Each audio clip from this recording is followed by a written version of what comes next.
Today I'm going to be starting a new series called Red Rum, and this is in honor of one of my favorite books and also one of my favorite movies, The Shining. And it's just a hugely influential movie in my life. I grew up just loving The Shining. And in this series, we'll be diving into cases where a person has been clearly murdered or is suspected of being murdered. And so maybe the death was ruled as like an accident, or maybe the death was ruled as a suicide or, something else. But there's some suspicion that it could have possibly been a homicide. And so that's essentially what the series is going to cover, because I already do have a missing person series. And so this is more case by case, dealing with homicide and then also very suspicious deaths that may need to be relabeled as a homicide. So I wanted to start the series off with a case that's very close to my heart. This case has recently had some developments as early as September 13th of this year. So I knew I wanted to cover it, but I also wanted to wait until there was a bit more information out. But with all that being said, let's go ahead and get into the story. It's the story of a wife who actually recorded with her phone a fight with her husband before her untimely death. And so let's go ahead and we'll get into that case. A woman was found dead near Busch Stadium in St. Louis, Missouri. And that woman's name was Allissa Martin, and she was only 27 years old when she met her untimely demise. She actually fell 7 stories to her death from the rooftop of a downtown parking garage in 2019. She was arguing with her husband, 35-year-old Bradley Jenkins, when the fight suddenly turned physical, and the next thing you know, Allissa is found at the bottom of this parking garage, dead. Documents obtained by News 4 detail what happened just before 27-year-old Allissa Martin fell from the 7th floor of the Stadium East parking garage early Sunday morning. Shortly before 2, officers found the Illinois Department of Corrections officer dead on the pavement. Investigators say they arrived to find her husband of 2 weeks, Bradley Jenkins, drunk, covered in blood, and standing over her body. Officers tracked down Martin's cell phone on the 7th floor of the garage to find it still recording. News 4 hasn't seen the video, but police say it details a physical argument where Martin yells for Jenkins to quit punching her face. Shortly after, investigators say Martin screams before her body hits the ground. So if you aren't familiar with downtown St. Louis, I'm going to sort of clarify some things.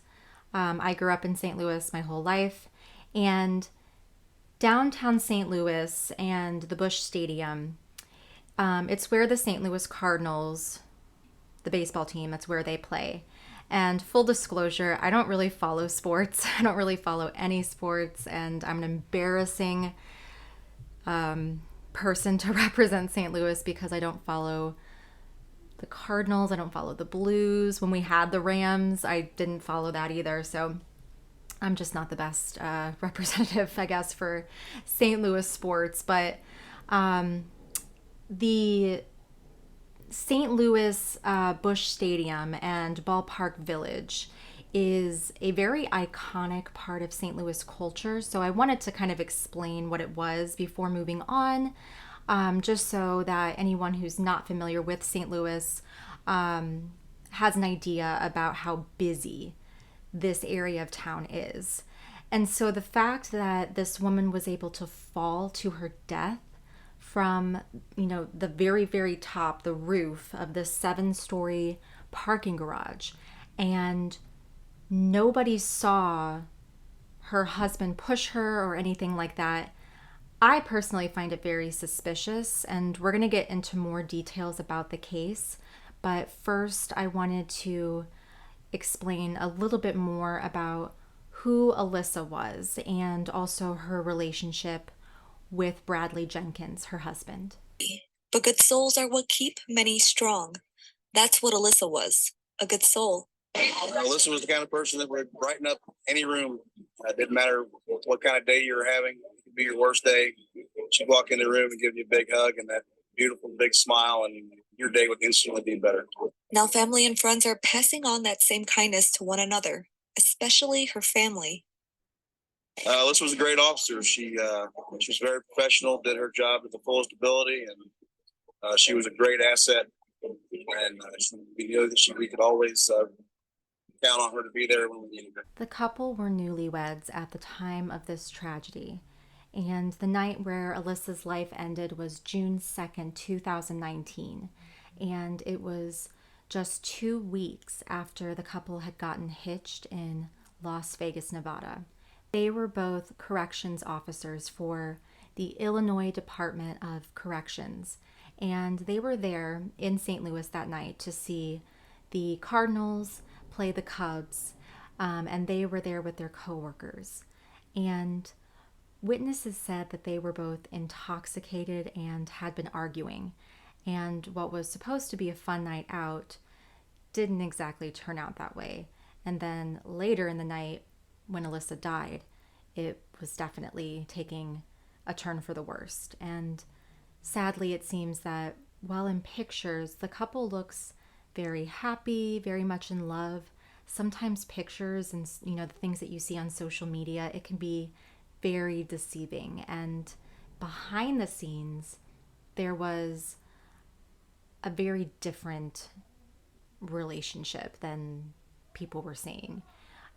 More is coming out about the couple's tense marriage, and I'm sure, the more this case is looked into, I'm sure we'll find even more information. But many people have unearthed a possible racist motive on Bradley's part, and I wasn't able to find a ton of information on Alyssa's ethnic makeup, but she did, by all accounts, identify as a Black woman, and there are testimonies from people who were with the couple that night that Bradley had actually called her a racial slur. And one witness who was with both Jenkins and Martin that day heard him call her a slur. And another witness apparently said that while he was in depositions for the case, he claimed that Bradley Jenkins called Allissa racial slurs all the time, which is incredibly disgusting. And I really hate that the last moments of this woman's life were with this person who is just so verbally abusive and also racist. This case really hit home for me, and part of the reason why I had been following the case so long was partly because me and Allissa are similar in age, and also because I'm in an interracial relationship. I've been married for 6 years, and people like Bradley who throw around the N-word or any other type of racial slur really make me mad. And there's already a lot of negative stereotypes for interracial couples. And this type of stuff really perpetuates it. And I really feel for Alyssa's family, because from all accounts, from everything that I was able to find, and there is still more coming out, so I'm sure we'll learn even more, but Bradley honestly just seems like a really not great guy, and just someone who didn't really care that deeply for Allissa.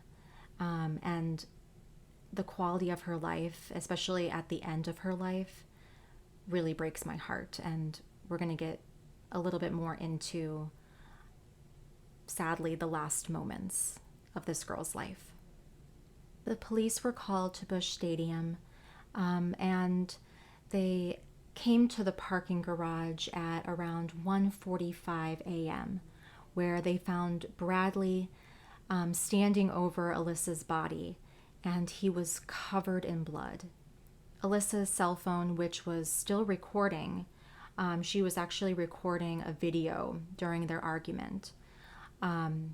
It was found by the investigative team on the 7th floor of the garage, above the area where her body was found.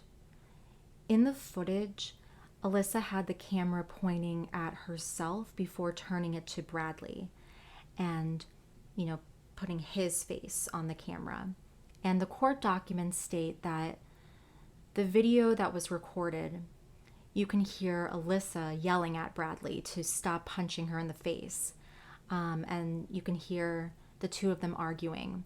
And then suddenly Allissa drops the phone, and you hear Allissa, still, telling Bradley to get away from her. And then you hear Allissa screaming as she falls from that great height. And like I said, she fell 7 stories to her death. So this next part is probably the most frustrating part. And there have been some developments in the case recently. September 13th, 2023, we found out that the husband, Bradley, he was initially charged with 3rd-degree felony domestic assault.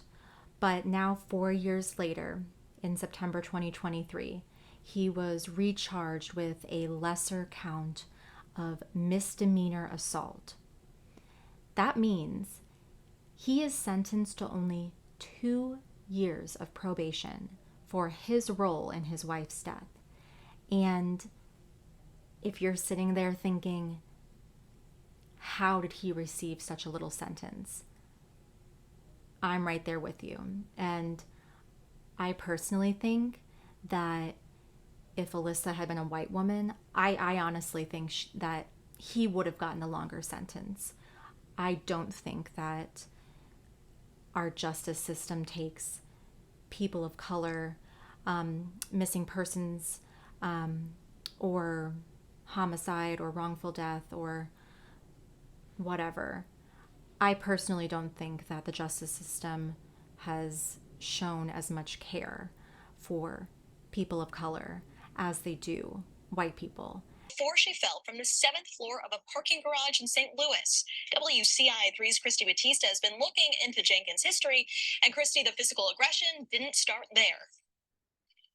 No, it didn't. This is a stack of court documents from his previous battery convictions, and it shows he's been in and out of this courthouse a lot, and he certainly has a history of violence.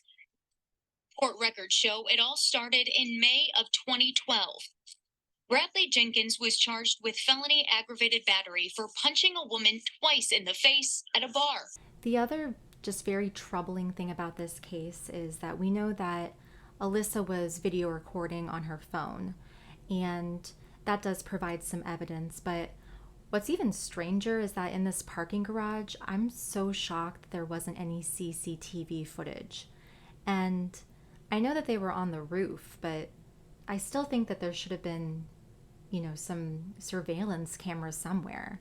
I mean, like I said before, where the St. Louis Cardinals play at Busch Stadium and just Ballpark Village in general, it is crazy busy. Like, traffic there is just nuts, and there's just thousands and thousands of people, and you would think that they would want to install more cameras to be able to prevent more crimes from happening in such a populated area. And so I still just don't quite understand how there weren't any surveillance footage other than the footage that Allissa got on her phone. But with all that being said, I'm very interested to see what else is uncovered, and I may do an update to Alyssa's case if more evidence is found, or if the outcome of Bradley's sentencing changes. And I definitely believe that Bradley's sentencing is way too short, and really not severe enough for what he did. And with his track record of saying racist things and also being verbally abusive, and then on the footage, we saw him being physically abusive, or I should say, the court saw. Unfortunately, the actual footage has not been released to the public. I don't know if it will ever be released, but I just find it so suspicious that this man is just going to be off on 2 years probation, which is not even a slap on the wrist. It's less than that. It's really kind of embarrassing. And not to mention, these are both correction officers. I would think you would want to hold correction officers, up to a higher standard. But, if you know anything about police departments, you know that that's not always the case. But what's really, I think, the biggest takeaway from this case is, one, that there still needs to be justice for Allissa. It is not even close to being a resolved case. And the second thing is that Allissa was definitely going through domestic abuse. And I think that it's always important to talk about these cases, even though they are very difficult to talk about. And domestic abuse and just abuse in general is always a topic that is really difficult. And I think oftentimes, when we talk about cases like this, there's sometimes victim blaming. And I really hope that people have the empathy and maturity to know that it's not always so cut and dry. And sometimes an abusive situation isn't as cut and dry as you might think it is from the outside looking in. Relationships are very complex. And so I wanted to say that if you are suspecting domestic violence, either in your own relationship or if you've witnessed domestic violence, definitely call the National Domestic Violence Hotline at 1-800-799-7233. Or you can go to their website, which is all lowercase, thehotline.org. And all calls are toll-free and confidential, and the hotline is available 24/7 in more than 170 languages. And so, make sure that if you see something, you say something, and also take care of yourself and make sure that you put yourself first. And if you yourself are, going through any sort of domestic violence, just know you're not alone, and you have nothing to be embarrassed or shameful about. And take the steps to get help, because you deserve it, and you deserve to have relationships that make you feel safe and loved and valued. And if that's not happening, something needs to change. Thank you so much for joining me. It's goodbye for now, but I hope to haunt you again soon.